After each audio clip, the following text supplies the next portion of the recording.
setembro foi de choro e desespero pra família de Eustáquio, pra o Nordeste brasileiro e Alagoas, que perdeu um dos seus filhos vaqueiros. Pecuarista e fazendeiro, cidadão digno e capaz, chamava-se Eustáquio Melo, já conhecido demais, do estado das Alagoas, a terra dos marechais.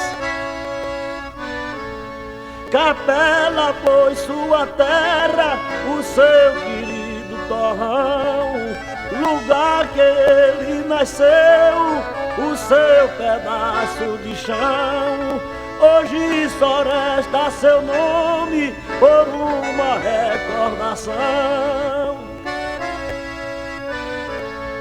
Eustáquio Melo vaqueiro, destemido campeão, certo dia se achava com uma arma na mão, que disparou por descuido em cima do coração.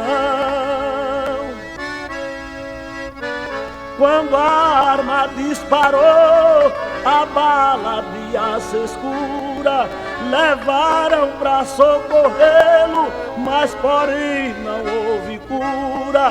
Fechou os olhos e morreu, e baixou a sepultura,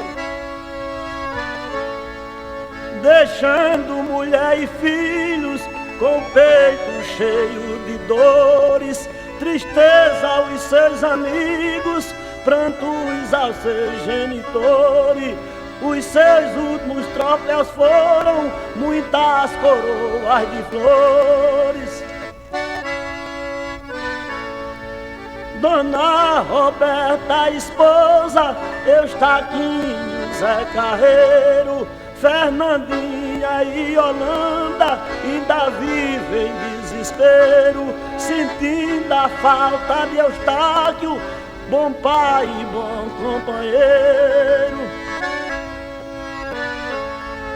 Mas o mistério da vida só Deus sabe resolver, que a sorte traça o destino antes do homem nascer. Eustáquio Melo vaqueiro, Deus que é Pai verdadeiro, dê salvação a você.